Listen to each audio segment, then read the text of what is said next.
Hello and welcome to another episode of my Productivity Mastery series. And today we're going to be looking at time. Now, time, as you probably already know, we have those 24 hours a day. And the great thing about that is it's fixed every day for the whole of your life. There's nothing you can do to change it because it's given to us essentially by the laws of physics. Well, the reality is a little bit more complex than that, because time as we see it today is a human concept. It's something that we created about 150 years ago by the use of timetables for trains in North America. The reality is, really, we only need to know daylight and night. That's it. But, human beings as they are, we love to complicate things, and things have just become, very silly these days. But there is an equation here. There's a time management equation, as I like to call it. We have time on one side and activity on the other. And the one part of this equation that you cannot change is time. The part that you can change is activity. What are you going to do with the hours that you get given every single day? And this is the problem, this activity part, because we're trying to do way more than we are actually capable of doing. And what that is being caused by is because we're treating everything as being important. And yet, if everything is important, nothing is important, because you're just treating everything equally. And the reality is that's not true. There are certain things in our lives that are way more important than other things. And it's not just about your work, it's also about your personal life. But we've got to get much better at being able to distinguish between what is actually important and is going to move things forward in the right direction and what can be left behind.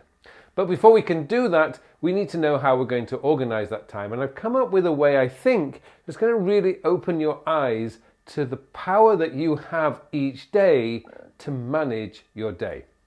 So let me take you into my Keynote now, which is like Apple's presentation software, because I think this is going to be a much better way to explain what I want to explain today.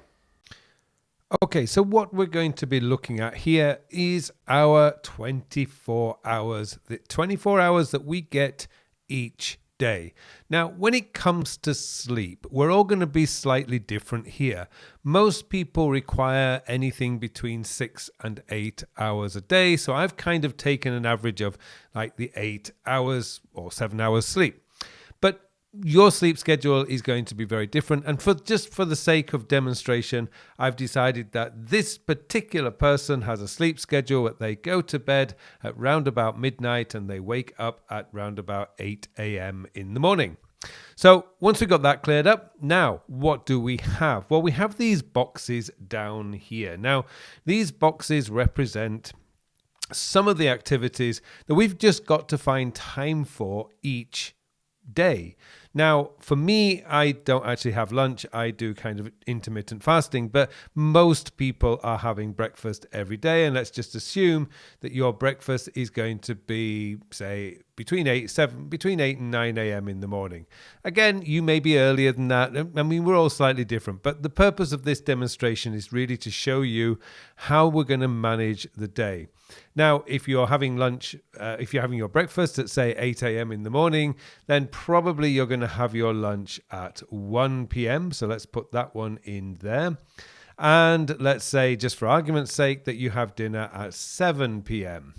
So there's essentially 3 hours gone already. Now, you might say that my breakfast is only 20 minutes or my lunch is only 40 minutes and dinner, maybe that's an hour. But we're just using this as a demonstration because what I want to show you is that we've only got a limited amount of time. This area here, as I pointed out, we cannot change this. This is fixed. This is all we have available each day. So the real question is what are we going to do with the things that we have to do? Now, in this example, I'm taking a typical working day, but if it was a weekend, maybe things are going to be slightly different. You might sleep a little bit longer. You might, spend more time with your family. But let's just say we've got that sorted out, and this is a typical work day. Now, we've got a meeting. And I'm going to say we've got a meeting, therefore, let's just make this meeting at 11 a.m. But we also have a meeting at 2 p.m. So we need to get that scheduled in. Now, most meetings, for some reason, usually take an hour. If you're lucky and you work for a company that defaults to 30 minutes, that's great. But most companies still default to 60-minute meetings. But those are kind of already fixed in your calendar. And let's just say, for argument's sake, that we have another meeting as well. So I know when I'm working with my clients, most people have between 3 and 4 meetings a day. So I'm just going to put my other meeting in. Well, let's go and say we've got back-to-back meetings. So we've got 2 hours of meetings after lunch. So essentially, before we've really started, we've now only got a 2-hour block here. We've got 1 hour here. We've got a 3-hour block in the afternoon. That's just to do our work. Now, of course, you have the freedom, if you wish, to take work home with you, although that's not usually advisable, but it depends. I'm self-employed. I work for myself, and so the 9 till 5 schedule, Monday to Friday, went out the window many, many years ago.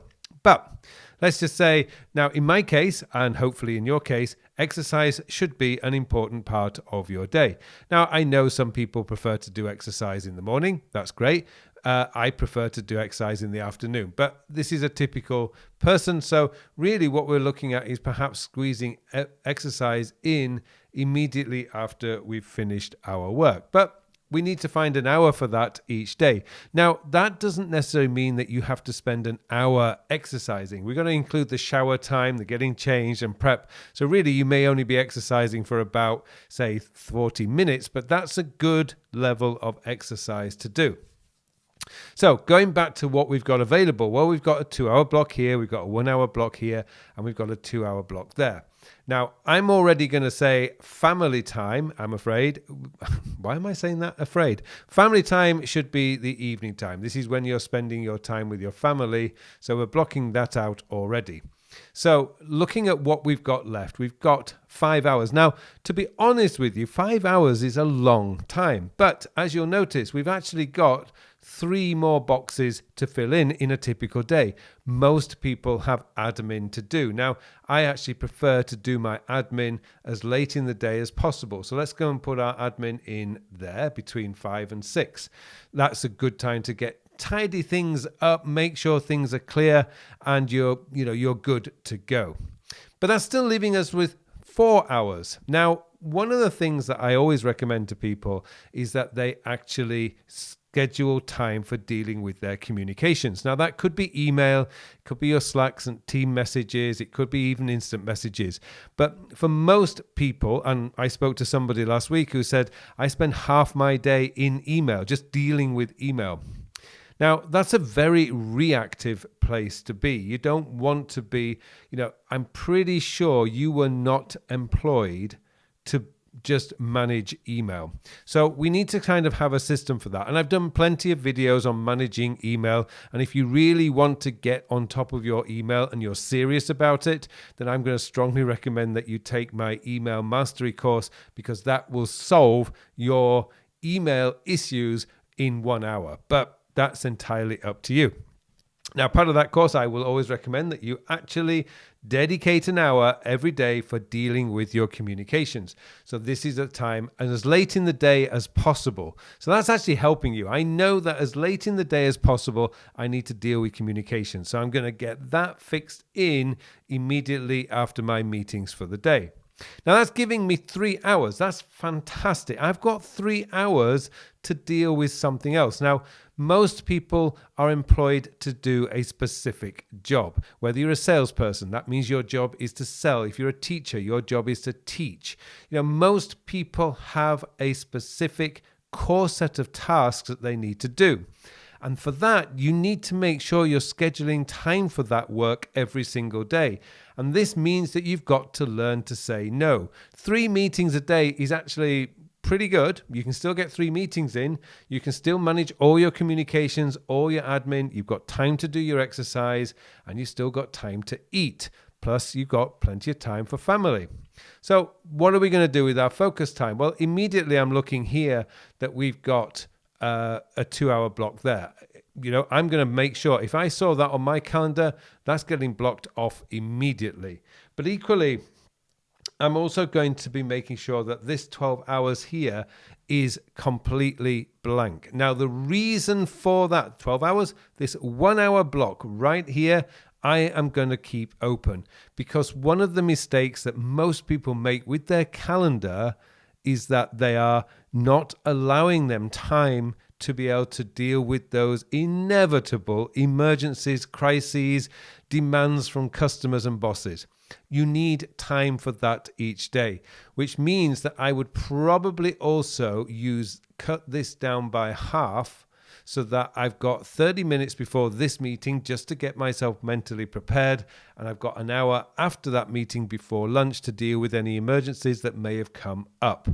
Now, you can move these things around. The one thing you cannot do is change the time. That is fixed.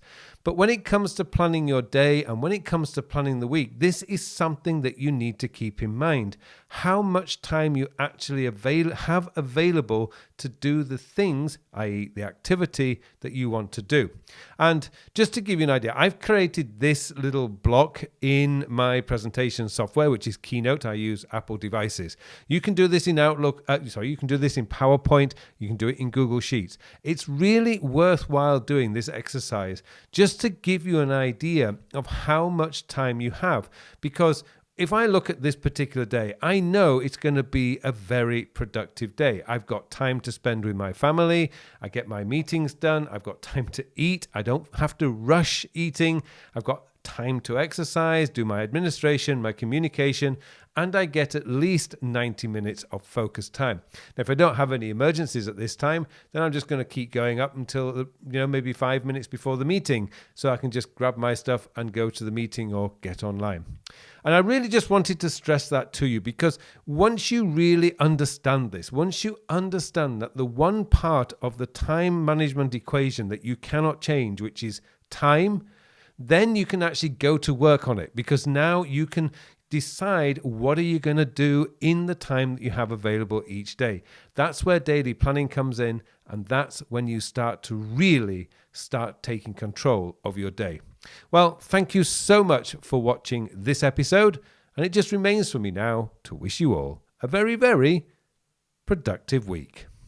Hello, thank you very much for watching my videos. Now, I have something exciting to tell you about.